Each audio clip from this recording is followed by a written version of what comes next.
Assalamualaikum warahmatullahi wabarakatuh. Alhamdulillahirabbil alamin.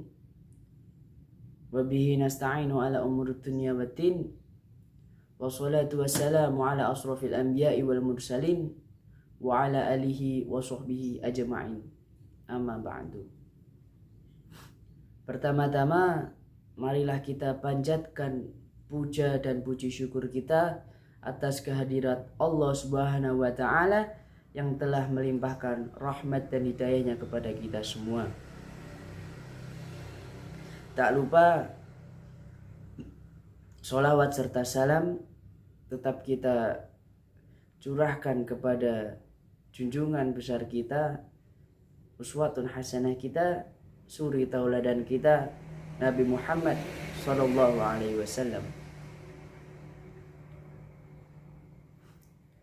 Pada kesempatan kali ini saya akan menyampaikan pidato pemateri yang berjudul Cinta Tanah Air dalam Perspektif Islam. Nah, sebelum masuk kepada materi utama, di sini saya akan menyampaikan pengertian dari cinta tanah air itu sendiri. Cinta tanah air ini bisa juga disebutkan sebagai nasionalisme. Nah, nasionalisme ini adalah sikap di mana loyalitas suatu individu atau pribadi itu, loyalitas tertinggi suatu individu itu ada pada rasa cinta dia terhadap bangsa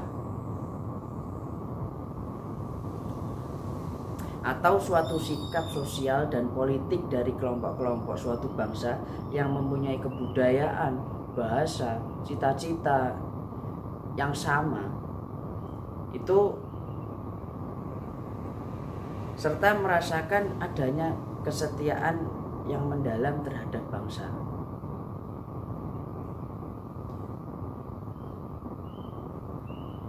Nah, dari kitab Al-Tahliyah wal Al-Taqrib, Al-Tarbiyah wal Al-Tadzib, Sayyid Muhammad itu mendefinisikan tanah air atau al-watan ini sebagai tanah di mana kita lahir, tanah di mana kita tumbuh, yang mana kita memanfaatkan tumbuhan dan hewan ternaknya, yang mana kita mencucup air dan menghirup udaranya, yang mana kita tinggal di bawah kolong-kolong langitnya, serta menikmati berbagai hasil bumi dan lautnya sepanjang masa. Nah, sebagai umat muslim ini, suri tauladan kita adalah tidak lain Rasulullah Shallallahu Alaihi Wasallam, yang mana Rasulullah Shallallahu Alaihi Wasallam ini amat sangat mencintai tanah airnya, tanah kelahirannya, yaitu Mekah Al-Mukarramah. Sebagai cerita berikut, pas itu Rasulullah Shallallahu Alaihi Wasallam itu hendak hijrah dari kota Mekah ke Madinah. Nah, pada saat beliau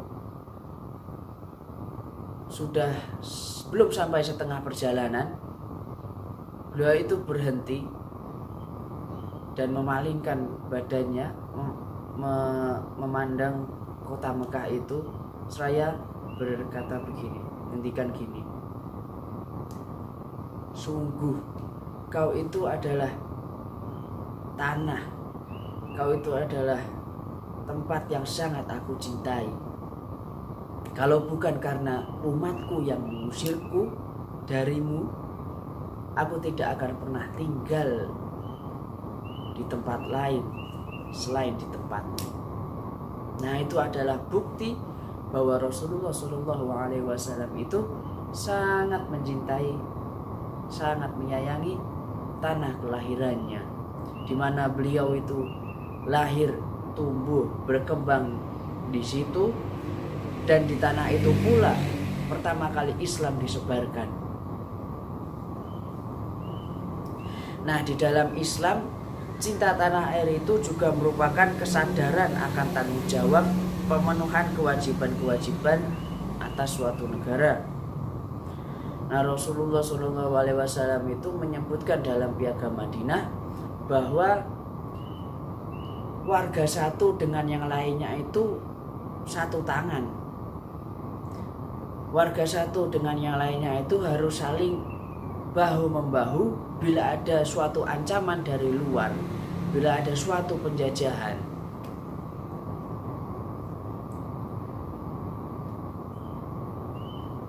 Dan bekerja sama satu dengan yang lainnya untuk mewujudkan kepentingan mereka, untuk mewujudkan cita-cita mereka, dan saling menjaga darah, hak, serta kehormatan tanah mereka.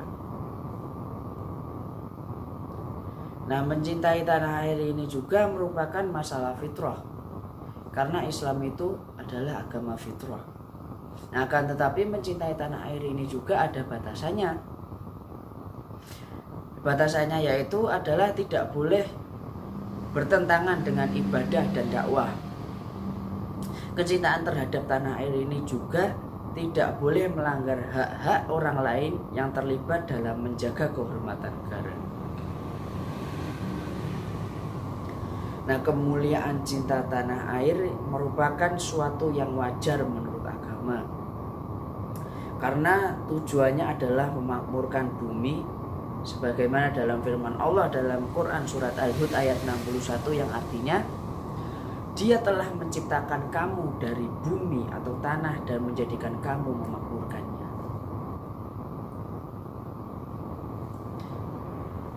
Nah, Mbah Hasyim Asy'ari pula itu berhasil mencetuskan prinsip hubbul waton minal iman.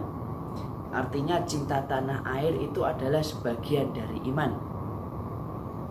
Konteksnya pada saat itu untuk membangkitkan rasa nasionalisme para pejuang untuk melawan para penjajah pada saat itu.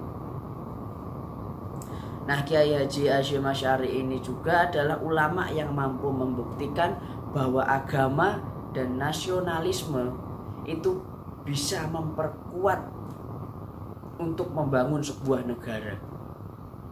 Karena dua aspek ini saling berterkaitan. Yaitu yang pertama adalah agama Islam itu memerlukan tanah air sebagai ladang dalam berdakwah dan menyebarkan agama Islam. Dan tanah air itu memerlukan agama guna menyirami supaya tidak tandus dan kering. Nah, jika agama diartikan sebagai jalan hidup, sudah semestinya agama berperan dalam realitas kehidupan. Dalam konteks tersebut, realitas bahwa bangsa Indonesia merupakan bangsa majemuk menuntut seluruh elemen bangsa menjaga dan merawat persatuan dan kesatuan. Disinilah prinsip cinta tanah air harus diteguhkan. Perjuangan melawan dan mengusir penjajah ditegaskan Kiai Haji Hasyim Asy'ari sebagai kewajiban agama atas seluruh rakyat Indonesia sebagai kaum beragama yang sedang berjuang. Nah, pandangan Kiai Haji Hasyim Asy'ari ini tentu melihat maslahat yang lebih luas, yakni kemerdekaan sebuah bangsa itu dapat memajukan bangsa itu sendiri dan dapat mengantarkan pada kemakmuran dan keadilan sosial tanpa didasari akan kesadaran membela tanah airnya. Besar kemungkinan kolonialisme itu masih ada ya. Penjajah itu, kalau bangsa Indonesia ini nggak sadar bahwa nasionalisme itu penting, cinta tanah air itu penting, ya besar kemungkinan bahwa penjajah itu masih ada di Indonesia. Nah, pada awalnya ini ungkapan cinta tanah air yang dicetuskan oleh Kiai Haji Hasyim Asy'ari ini dianggap oleh beberapa ulama, bahkan dianggap oleh ulama-ulama di tanah Hijaz, Mekah dan Madinah ini sebagai hadis, saking masyhurnya. Nah, terlepas dari semua itu, apa yang dilakukan oleh Kiai Haji Hasyim Asy'ari ini juga berkontribusi ulama-ulama lain memberikan spirit nasionalisme yang tinggi. Nah, tentu perjuangan ini juga harus diteruskan menyesuaikan dengan kondisi yang berbeda pada saat ini. Nah, cinta tanah air ini dapat diwujudkan melalui belajar tekun, menjaga kebersihan lingkungan, menaati peraturan-peraturan yang berlaku, menghormati orang tua dan guru, menghargai sesama teman meskipun berbeda keyakinan, belajar agama kepada kiai atau ulama secara mendalam, dan berusaha agar keberadaannya mendatangkan manfaat untuk masyarakat, bangsa, dan negara. Nah, tanah air ini sebagaimana yang kita ketahui bersama adalah negeri tempat kelahiran kita. Ali bin Muhammad bin Ali al-Jurjani mendefinisikan hal ini sebagai istilah al-watan al-asli, yaitu tempat kelahiran seseorang dan negeri di mana ia tinggal di dalamnya. Nah, dari definisi ini maka dapat dipahami bahwa tanah air bukan hanya sekedar tempat kelahiran, tapi juga termasuk di dalamnya adalah tempat di mana kita menetap. Dapat dipahami pula bahwa mencintai tanah air adalah berarti mencintai tanah kelahiran dan tempat di mana kita tinggal. Nah, pada dasarnya setiap manusia itu memiliki kecintaan kepada tanah airnya sehingga ia merasa nyaman dan menetap di dalamnya. Selalu merindukan ketika jauh darinya, mempertahankannya ketika diserang, dan akan marah ketika tanah airnya dicela. Dengan demikian, mencintai tanah air itu adalah sebagai sudah menjadi tabiat dasar manusia. Nah, kesimpulannya di sini adalah bahwa mencintai tanah air bukan hanya sekedar tabiat, tapi juga lahir dari bentuk keimanan. Karenanya jika kita mengaku diri sebagai orang yang beriman, maka mencintai Indonesia sebagai suatu negara yang mayoritas penduduknya adalah Islam merupakan keniscayaan. Inilah yang penting dari pernyataan hubbul waton minal iman.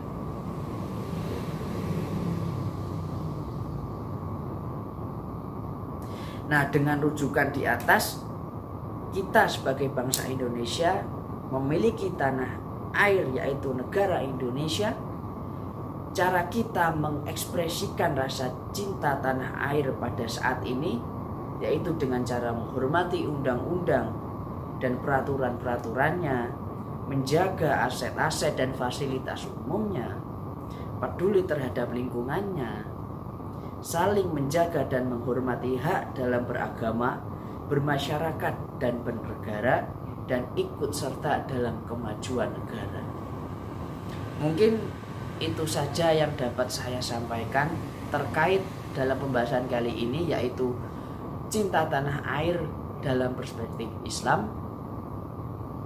Saya Nur Muhammad Anis, NIM 203111196,